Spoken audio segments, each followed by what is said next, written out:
Hola a todos y bienvenidos a Economía y Libertad. Soy Alejandro Mulet y hoy está con nosotros de nuevo José Basagoiti. ¿Qué tal, José? ¿Cómo anda todo por ¿Cómo ahí? estamos? Muy bien, aquí andamos con ganas de empezar contigo esta conversación. Perfecto. Bueno, hoy vamos a hablar de, los datos del PIB y la situación del mercado laboral, ¿vale? Y como siempre, pues para un poco aterrizar el tema, os voy a comentar tres cifras así iniciales, para que todo el mundo pues sepa de lo que estamos hablando.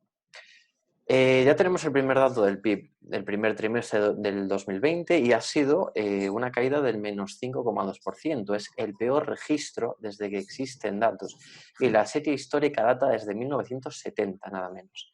Asimismo, el consumo de las familias ha caído el menos 7,5% y el actual dato, es decir, el de este primer trimestre del 2020, es aproximadamente el doble del que fue el peor dato de la anterior crisis, que fue el primer trimestre del 2009, cuando por entonces el PIB trimestral cayó el menos 2,6%. Entonces, ¿qué te sugiere esta media catástrofe absoluta en lo que a datos se refiere? Bueno, cada vez que hablamos nos dan ganas de tirarnos por la ventana, ¿verdad? Pero es que los datos son así, son los que nos llegan y tendremos que, bueno, pues proponer cosas para tratar de subsanarlos de alguna manera.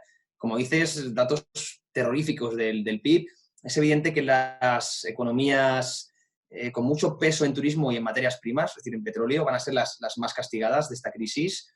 Y bueno, lo peor, además, es que está por llegar. Es el segundo trimestre, posiblemente las estimaciones ya hablan de incluso una caída del 15 o el 20%. Es lo mismo, pero bueno, ya contemplarán toda la pandemia en sí, no como este primer dato del PIB, ¿no?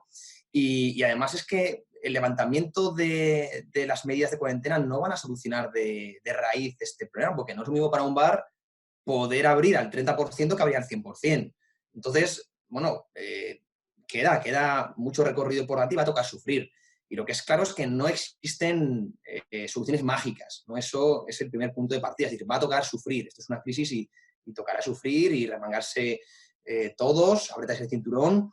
Y luego, dicho esto, decir también que creo que es un poquito demagogo, incluso populista, culpar al gobierno en sí de este hundimiento del PIB, porque esta caída, este desplome, viene más por la raíz, por la base de esta crisis, que por propias medidas del gobierno. Pero sí creo que hay que poner en debate, y debemos, de hecho, todos discutir las medidas que se están tomando desde ya para tratar bueno, combatir este colapso y las que se han tomado años atrás para llegar a tener tan poco margen de maniobra, entre comillas, o tan poca flexibilidad, ahora pues con una deuda casi del 100, bueno, de más del 100% del PIB y que nos permite, pues evidentemente, pues, menos déficit, entre comillas, para combatir esta crisis. Por lo tanto, en esas medidas creo que por lo menos tenemos que aprender que es importante ser disciplinado cuando toca, de cara a que vendrán nuevas crisis, es decir,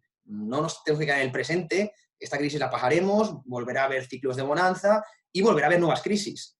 Además, las crisis pueden nacer por una cosa u otra. En 2008 pues, una crisis inmobiliaria, en el 87, es decir, cada una tiene su base, pero las consecuencias son muy parecidas. Todas acaban generando mucho desempleo, como estamos viendo, acaban bueno, pues, generando quiebras de empresas, caída gorda del PIB, como estamos comentando. Es decir, las consecuencias son muy parecidas en todas las crisis y volverá a haber más crisis. Entonces necesitamos que en las próximas crisis tengamos cierto margen de maniobra, incluso más del que hemos tenido ahora, porque el nivel de solvencia que tenemos ahora en España es bastante delicado, por decirlo de alguna manera, y si seguimos ahogando ese margen de solvencia, no quiero ni pensar eh, lo que puede pasar en un futuro como vengan más dadas. Ya está la Unión Europea, como sabes, pues no en su mejor momento, no en su momento más fuerte. Así que lo que creo que tenemos que aprender es que tenemos que hacer unos presupuestos mucho más disciplinados, ya no ahora, que necesitamos ese gasto para combatir la crisis, pero sí en años posteriores de cara a mejorar estos niveles de solvencia. Bueno, mencionar que también es importante que todo el mundo lo tenga presente, que tanto Alemania como Francia como Italia han tenido datos similares. Es cierto que creo recordar que el caso de Alemania era menos 4,6%, Italia ha caído también en torno a un 5%, Francia también Sí. se mueve en esa cifra, pero quizás lo más preocupante en el caso de España no es, como bien comentabas, que nosotros dependemos brutalmente del sector turístico. El sector turístico en estos momentos está incluso hablando de que no empezaría a reactivarse hasta el 2020 o hasta finales de 2020, perdón, o hasta el 2021 incluso. 21. Entonces, eso automáticamente ya nos está restando un componente fundamental del PIB. Aparte de todo esto, tenemos otra circunstancia, y es que estos datos que acabamos de conocer solo recogen, digamos, 2 o 3 semanas de auténtico frenazo. Hasta entonces, pues la economía más o menos estaba tirando bien, es cierto que ya había cierto rum rum, pero todo el mundo vio cómo estaban las calles de España el día 13, el día 14 de marzo. De hecho, el mismo día 14 fue cuando entró en vigor el decreto del estado de alarma.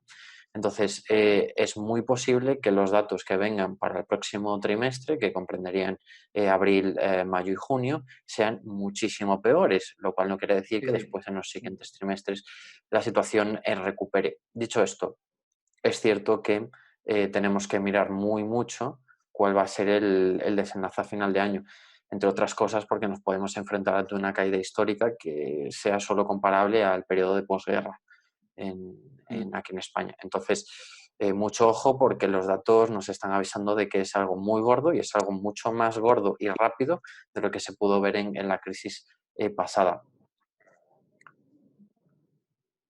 Sí, el caso es que ante estos datos hay que bueno, tratar de planear un poco un plan de salida. Y ese plan de salida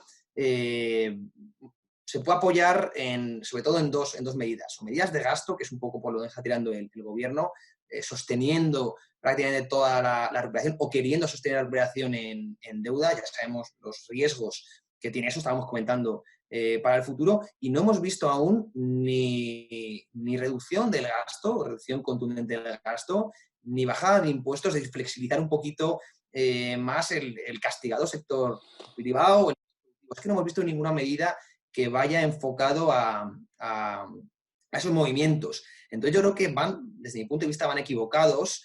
Y bueno, vamos a ver, porque, repito, a corto plazo es posible que a través de deuda, a través de rescate, podamos maquillar un poco esta salida de la que hablas, que no será rápida, ni mucho menos, como venían diciendo los primeros analistas, es decir, va a ser algo que va a tardar bastante y va a tocar sufrir, pero nos puede dejar una situación muy complicada de cara a las futuras crisis. Por lo tanto, yo creo que debíamos olvidarnos tanto de sostenernos en gasto público, de mejorar el PIB, porque ahora el gobierno va a estar muy focalizado en mejorar los sectores que más pesan en el PIB y, sobre todo, centrarnos en incentivar un poco el tejido productivo que viene muy, muy, muy debilitado, no ahora, sino en los últimos años. No sé qué opinas.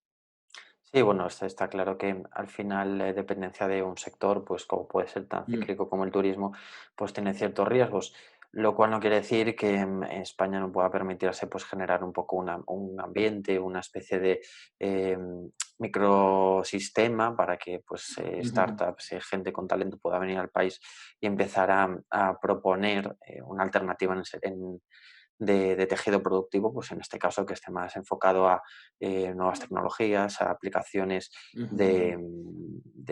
bueno, pues nueva economía, tenemos ahí el sharing, tenemos ahí Big Data, tenemos ahí un montón de alternativas, grandes ideas que pues otros países, como puede ser Estonia, por ejemplo, están desarrollando y que pues aquí no se están poniendo las bases para que esas pequeñas proyectos puedan salir adelante.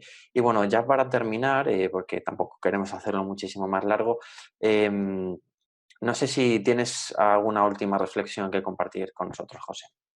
Sí, lo que decías, que no se está reestructurando de forma sana la economía. Hablabas de dar cabida a nuevos sectores y no se está facilitando esa reestructuración porque se sigue rescatando constantemente a sectores que, por decirlo de alguna manera, ya vienen muertos o ya venían muertos, y seguimos, insisto, apoyándonos en lo tradicional y, bueno, un poco una idea algo proteccionista desde mi punto de vista, ¿no? Entonces puede ser el caso de Estonia, que es un ejemplo desde mi punto de vista a seguir, y bueno, pues podríamos mirar un poco en países que lo están haciendo, lo están haciendo bien, y no tanto en países que están quedando obsoletos.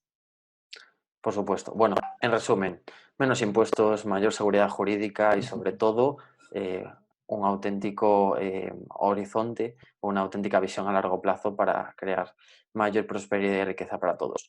Dicho esto, bueno, simplemente despedirme de todos vosotros, recordar, suscribiros al canal, darle a me gusta, dejarnos comentarios y si, bueno, si tenéis algún tipo de sugerencia para que tratemos en estos episodios de Economía y Libertad. Y nada, José, como siempre, un placer tenerte por aquí. El placer es mío y esperamos en siguientes capítulos. Venga, hasta pronto, hasta luego.